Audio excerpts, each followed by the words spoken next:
Alright, hey there Prox Gaming Crew, and this is Proxify here. We're back once again for another Let's Play of Metroid Prime 1 using the Wii mode here on Metroid Prime Trilogy. And if you did miss out during the last video, well, we did get some returning new upgrades for Samus, such as getting the boost ball, and not only that, but getting ourselves with the space jump. So now we can actually do some double jumping power throughout our time in some of these different areas, which that is going to be very nice. And now, before we actually go and continue onwards to get the next type of upgrade that I do want to go and pick up with, and that is back all the way into the Phendrana Drifts. Well, we do have some other places to go and re-explore with, and be on the lookout for some other missile expansions. Now, this is a little bit of a tricky type of missile expansion to go and do, and all you have to kind of just make sure here is that using the morph ball, you kind of line yourself up within those little skinny type of platforms, because if you just take at least one type of turn wrong, you will fall off and you will have to restart that all over again. I know that there's like also another type of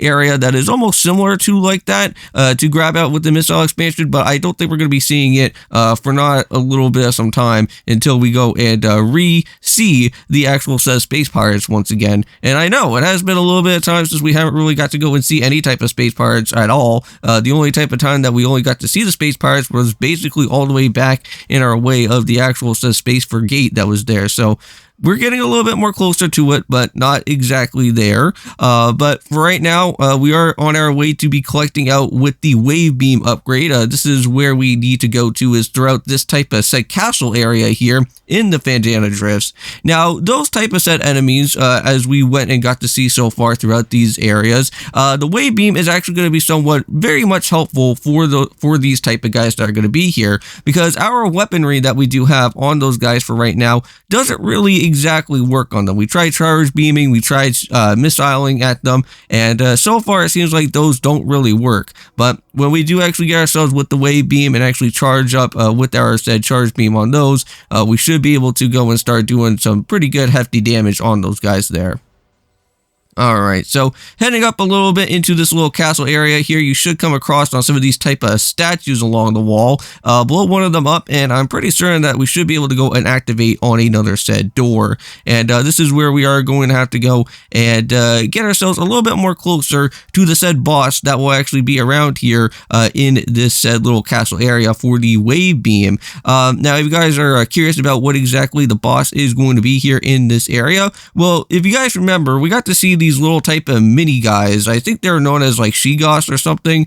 I don't know if those are what the miniature enemies are also known as well. But Sheegoth is this type of big huge boss that we are going to have to be facing off here within our time. And this dude can be somewhat annoying. I remember when I went and first battled out with Sheegoths the first time, I didn't realize exactly what the exposed weak point was going to be for this said guy. But basically what you're going to have to go and do with this type of boss is that you want to make sure that you keep on hitting the exposed type of point that is around within his mouth. So you want to keep on like firing missiles at him, or said charge beams over at his mouth, like I guess like when he tries to open fire or something, and that should at least somewhat help you out throughout your time of this said fight.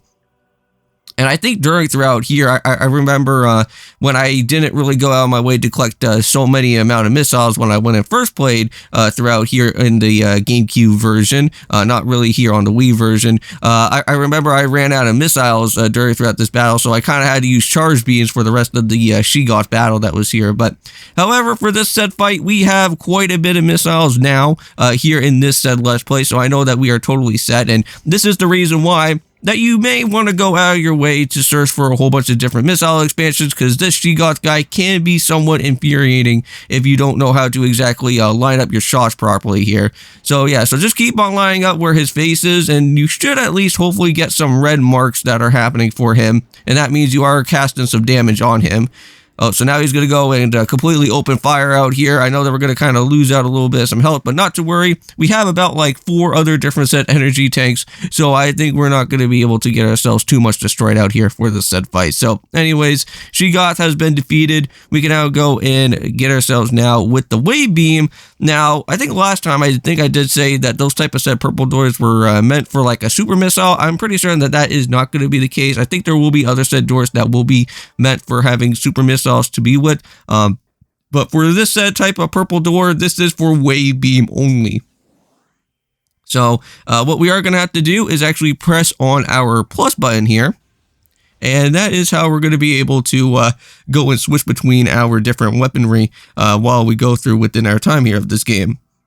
So now I'm going to go and show you guys before we start reaching off back over to the save point is how that we can actually go and knock out with those said type of weird floating nebula type of or molecule type of enemies that are here. So these guys in particular with those wave beams, they can actually do a lot of damage. And even when you charge beam up, you can actually bring those guys over and you can actually shoot them away. But anyway, see you guys in the next one. And of course, peace.